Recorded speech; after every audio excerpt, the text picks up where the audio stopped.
গত 16 জুন বসিরহাটে তৃণমূল কর্মী খুনের ঘটনার রাতে 4 অভিযুক্তকে গ্রেপ্তার করা হয়। এবার বসিরহাটে তৃণমূল কর্মী খুনে জালে মূল অভিযুক্ত কিভাবে, আরো ডিটেইলে বিষয় জানাতে পারবে অনুপম রয়েছে আমার সঙ্গে। অনুপম, তৃণমূল কর্মী খুনে মূল অভিযুক্ত কিভাবে এলো পুলিশের জালে?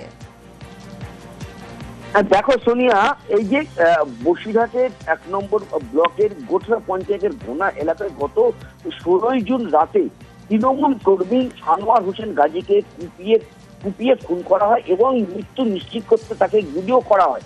এরপর ঘটনাস্থল থেকে ফেরার হয়ে যায় অভিযুক্তরা এবং ওই রাতেই পুলিশ কিন্তু তদন্তে নামে এবং 4 জন অভিযুক্তকে গ্রেপ্তার করে এবং সেই 4 জন অভিযুক্তকে জিজ্ঞাসাবাদের পর আরো বেশ কিছু তথ্য পুলিশের হাতে আসে।